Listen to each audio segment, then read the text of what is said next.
Tales of Demons and Gods के पिछले episode में हमने ये देखा था कि नीली से लड़ने के बाद डेमन लॉर्ड उस पेगोडा के छठे फ्लोर पे जाने लगा था।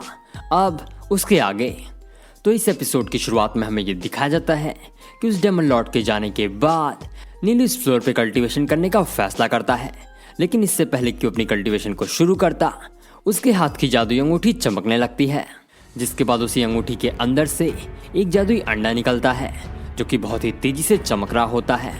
और उसे बहुत ही तेजी से चमकता हुआ देख के नीली काफी घबराने लगता है और उसी घबराहट में वो निशन से कहता है कि ये अंडा मुझे कुछ ठीक नहीं लग रहा है।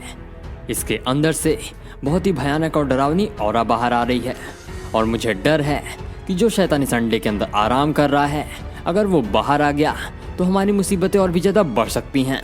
इसीलिए मुझे इसे जल्दी से जल्दी ख़त्म करना होगा।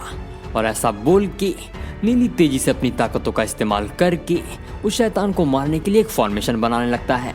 लेकिन जब तक उसका ये फॉर्मेशन तैयार होता तब तक काफ़ी देर हो चुकी थी और वो शैतान उस अंडे से बाहर आ चुका था, जो कि कुछ इस तरह दिखता है। और शैतान को देख के नीली भी काफ़ी सोच में पड़ जाता है कि उसे इस बीस्ट को मारना चाहिए या फिर नहीं, क्योंकि अभी थोड़ी देर पहले उसने ये जो ताकत महसूस की थी वो उसे इस बीस्ट की बिल्कुल नहीं लगती है। जिसके बाद उस शैतान को देख के निशन नीली से कहती हैं कि नीली, मेरे हिसाब से हमें इसे नहीं मारना चाहिए, क्योंकि मुझे लगता है कि ये नन्हा शैतान हमारे लिए कोई मुसीबत नहीं है।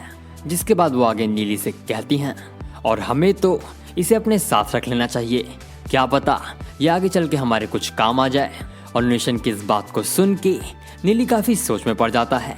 जिसके बाद काफ़ी देर तक सोचने के बाद नीली ये फैसला करता है कि वो इस शैतान को अपने साथ ही रखेगा।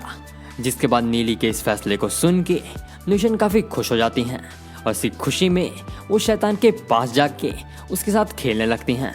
लेकिन तभी वो भी इस निशन के कपड़े फाड़ के खाने लगता है और उसकी इस हरकत पे निशन गुस्से में नीली से कहती है कि शायद हमें इसे मार ही देना चाहिए।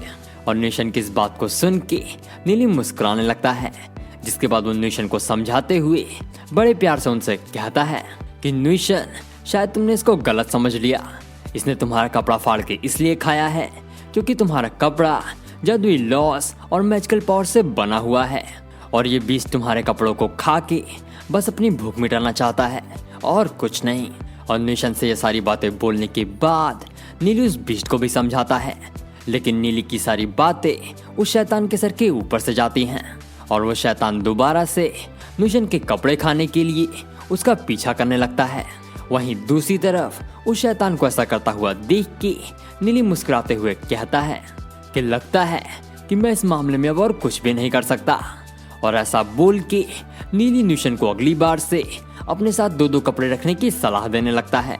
वहीं दूसरी तरफ वो भी इसी समय के दौरान उस फ्लोर पे मौजूद सभी जादुई ताकतों को अपने अंदर निगलने लगता है और उसके ऐसा करने से वहाँ पे बहुत ही जोरों से बिजली चमकने लगती है और नीली और निशन भी घबराने लगते हैं। जिसके बाद बस कुछ ही सेकंडों के अंदर वो शैतान 5वें फ्लोर पे मौजूद सारी ताकतों को अपने अंदर एब्जॉर्ब कर लेता है।